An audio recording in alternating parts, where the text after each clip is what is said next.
अस्सलाम वालेकुम। अपनी इस वीडियो के अंदर हम क्लास 11 की एक्सरसाइज 9.1 का क्वेश्चन नंबर 11 सॉल्व करेंगे। हमें रिक्वायर्ड है the pendulum of a clock is 20 centimetre long and it swings through an angle of 20 degree each second. How far does tip of pendulum move in 1 second. तो इस तरह के questions को solve करने के लिए इसकी डायग्राम बना लें, उसके बाद आपके लिए सॉल्व करना ज्यादा इजी हो जाता है। तो डायग्राम की मदद से इसको समझने की कोशिश करते हैं। तो सबसे पहले हमें बताया गया the pendulum of clock is 20 centimetre long. ये हमारे पास पेंडुलम होता है, ये 20 सेंटीमीटर लॉन्ग है, तो ये हम इसको लिख लेते हैं कि ये 20 सेंटीमीटर। नेक्स्ट क्या है, and it swing through angle 20 degree E second. मतलब जैसे ये स्विंग करता है तो 20 डिग्री हर सेकंड के अंदर स्विंग करता है, तो हमने 20 डिग्री एंगल भी लिख लिया। और हमें required how far does tip of the pendulum move in 1 second. ये हमारे पास पेंडुलम की टिप है, तो हमें रिक्वायर्ड है कि 1 सेकंड में ये टिप कितनी मूव करेगी। मतलब 1 सेकंड में ये एंगल 20 डिग्री मान रहा है, तो ये टिप कितनी मूव करेगी। जैसे यहाँ से ये टिप यहाँ पर चल जाती है, तो ये यहाँ पर ये वैल्यू हमने गेट करनी है, ये हमें रिक्वायर्ड है। अब हम जानते हैं कि हमारे पास एक रिलेशन होता है इस तरह के क्वेश्चंस को सोल्व करने के लिए, वो ये कि L is equal to R theta. अब हमारे पास यहाँ पर प्रॉब्लम ये आ रही है कि हम यहाँ पर L किसको नाम दें, R किसको नाम दें और थीटा किस तरह से नाम दें। तो हम जानते थे कि जब हमने ये रिलेशन गेट किया था तो वो हमने रेडियन की डेफिनेशन से गेट किया था। तो रेडियन की डेफिनेशन के मुताबिक था कि जैसे ये हमारे पास एक सर्कल है और ये उसका रेडियस है R। तो रेडियन की डेफिनेशन थी the angle subtended at the centre of the circle by an arc whose length is equal to radius of the circle. मतलब ऐसी आर्क की लेंथ जिसकी जितनी यहाँ पर लेंथ है उतनी लेंथ अगर हम इस सर्कमफेरेंस के ऊपर कवर करें, जैसे ये भी आर थी तो यहाँ पर भी अगर हम आर कवर करें तो जो एंगल बनता है इसको हम थीटा कहते हैं और ये 1 रेडियन होता है। और इस आर की लेंथ को हम एल का नाम देते हैं और ये किसके इक्वल आ जाएगा 1 आर के। तो ये रेडियन जो थीटा बनेगा वो क्या बन जाएगा 1 रेडियन।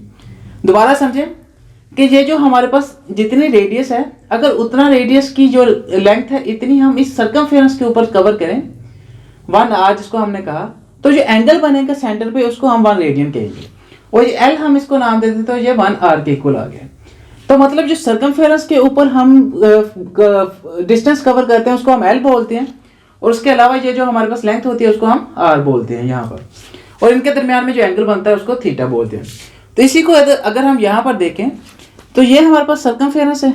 अगर हम इसको इस तरह से बनाने कवर करने की कोशिश करें, इसका सर्कल बनाने की कोशिश करें तो इस तरह से बनेगा। तो ये हमारे पास सर्कमफेरेंस है, तो इसको हम क्या बोलेंगे एल। मतलब हमें एल रिक्वायर्ड है। और ये हमारे पास क्या बन जाएगा, जो एंगल बन रहा है, जैसे यहाँ पर एंगल था ये थीटा था, तो ये हमारे पास क्या आ गया theta. Theta is equal to 20 degree. और इसी तरह से यहाँ पर ये जो हमारे पास 20 आ रही है ये क्या आ जाएगी, ये क्या आ जाएगा रेडियस। क्योंकि यहाँ से अगर हम सेंटर से, जैसे सेंटर से यहाँ पर जो हमारे पास डिस्टेंस होता है बाउंड्री तक, उसको हम क्या बोलते हैं रेडियस। तो ये हमारे पास क्या बन जाएगा 20 सेंटीमीटर रेडियस। अब हमारे पास एल आर और थीटा की वैल्यू आ गई, तो अब हम इस रिलेशन के अंदर पुट करके जो वैल्यू हमारे पास नहीं है उसको फाइंड कर सकते हैं। हम देख सकते हैं कि यहाँ पर हमारे पास एल रिक्वायर्ड है और आर और थीटा हमें गिवन है। लेकिन एक बात याद रखें कि थीटा यहाँ पर रेडियंस के अंदर होना चाहिए, क्योंकि हम ये रेडियन से हमने गेट किया था, तो ये थीटा रेडियन के अंदर होता है, तो ये भी थीटा यहाँ पर रेडियन में होना चाहिए था। तो इसको सोल्व कर लेते हैं। We know L is equal to R theta. अब यहाँ पर थीटा रेडियंस में होना चाहिए था और हमारे पास थीटा किसके अंदर है, डिग्री के अंदर। हम इसको भी लिख लेते हैं वैसे कि यहाँ पर हमारे पास रेडियस है 20 सेंटीमीटर और थीटा हमारे पास है 20 डिग्री। अब डिग्री से हम रेडियन में कन्वर्ट कर लेंगे, तो थीटा इज इक्वल टू 20। अगर हम डिग्री से रेडियन में जाना चाहें तो हम जानते हैं हम पाई ओवर 180 से मल्टीप्लाई करते हैं, और इसी तरह से अगर रेडियन से डिग्री में कन्वर्ट करें तो हम 180 ओवर पाई से मल्टीप्लाई करते हैं। तो यहाँ पर हमारे पास डिग्री है और डिग्री से रेडियन में जाना है तो हम पाई ओवर 180 से मल्टीप्लाई करेंगे, इस फार्मूले को यूज करेंगे। तो ये डिग्री है, इसको पाई ओवर 180 से मल्टीप्लाई कर देते हैं। तो थीटा किसके इक्वल आ जाएगा 20, और अगर हम यहाँ से इसको भी कर दें कि 20 से हम इसको कर दें कि 20 के साथ ही इसको डिवाइड कर दिया जाए, तो ये हमारे पास 9 बन जाएगा। तो पाई ओवर 9 आ गया रेडियन। और अगर पाई की भी वैल्यू पुट कर दें तो हमारे पास क्या बन जाएगा 3.14 579 डिवाइडेड बाई क्या आ जाएगा 9। तो यहाँ पे हम इसको डिवाइड करते हैं जो इक्वल आता है 0.3486 के। तो 0.3486 रेडियन हमारे पास क्या आ गया थीटा। अब हमें क्या रिक्वायर्ड था, हमें एल की वैल्यू रिक्वायर्ड थी, हमने थीटा फाइंड कर लिया। अब हम इस रिलेशन में पुट कर देते हैं इजीली। एल किसके इक्वल आ जाएगा देन आर थीटा के। आर हमारे पास है 20 और थीटा हमारे पास किसके इक्वल आ गया 0.3486। अगर इसको मल्टीप्लाई कर दिया जाए तो ये इक्वल आ जाता है 6.96 के, अप्रोक्सीमेटली 6.96 सेंटीमीटर के इक्वल आ जाता है, या 6.98 भी आ जाता है किसी जगह पर। मतलब पॉइंट्स के बाद जो हमारे पास नंबर्स होते हैं इनमें इतना फर्क नहीं पड़ता। तो आप अप्रोक्सीमेटली लिख दें कि कैलकुलेशन के अंदर ये तकरीबन 6.96 सेंटीमीटर के इक्वल आ जाएगा।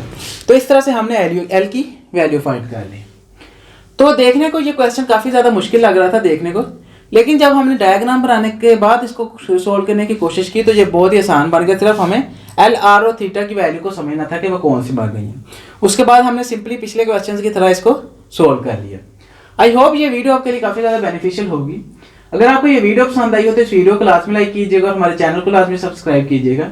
तो जैसे नई वीडियोस अपलोड होती है हम जल्द से जल्द उन वीडियोस को देखते हैं। Thank you so much for watching. मिलते हैं नेक्स्ट वीडियो के अंदर। अल्लाह हाफिज़।